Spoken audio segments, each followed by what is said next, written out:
Monsieur. Le roi qui vient de me faire un lavage total. C'est bon? Allô, allô, allô. 1, 2, 3, 4. Allons-y pour le combattre. Ok, non. Alors, laisse.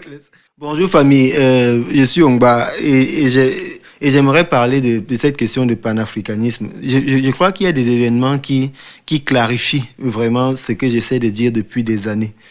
Prenons le cas d'Embolo, où on a un jeune Camerounais, ayant vécu au Cameroun avec l'accent camerounais.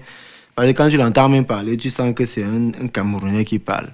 C'est pas quelqu'un qui a vécu en Europe, qui, qui a voulu servir son pays naturellement, qui s'est heurté à la difficulté du système et qui va en Europe à une meilleure situation et finalement se retrouve à marquer un but contre son camp. Ça, c'est une image très forte. C'est une image qui me parle tellement. En fait, elle me parle parce que je pense que à travers cette image, ceux qui n'arrivent pas à comprendre pourraient plus facilement le faire. L'idée, c'est quoi? C'est que on est toujours prêt à dire que c'est difficile de vivre en Afrique et que c'est plus facile de vivre en Europe. Mais on ne se demande pas pourquoi. En fait, c'est difficile de vivre en Afrique parce que le système le fait ainsi. Parce que c'est la condition sans laquelle l'Afrique va se relever.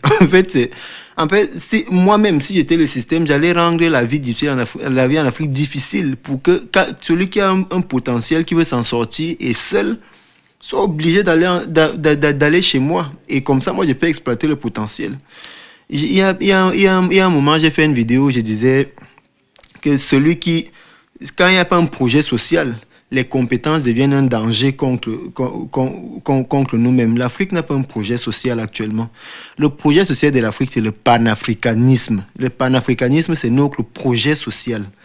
Et tant que le panafricanisme ne prend pas vie chez nous, en fait, c'est ce qui fait notre unité, c'est le panafricanisme. Et tant que le panafricanisme reste toujours marginal, on n'a pas de projet social. Et tant qu'on n'a pas de projet social, les compétences sont exploitées par nos ennemis. Parce qu'il faut qu'on comprenne bien que nous sommes en guerre.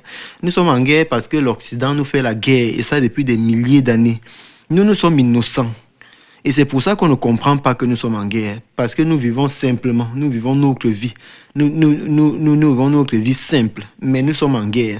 Nous sommes en guerre contre quelqu'un qui exploite nos forces contre nous-mêmes, parce que lui-même n'a pas de force. Et c'est un peu ça, c'est ça Mbolo. C'est une de nos forces qui a été exploitée contre nous-mêmes.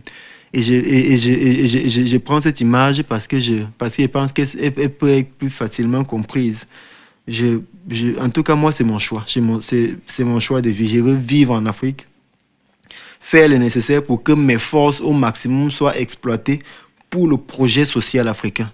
Et avec le rêve qu'un jour le projet naisse, il est même déjà né, qu'il soit de plus en plus fort. Et après, qu'il puisse vraiment fédérer toutes les forces, toutes les ressources africaines autour.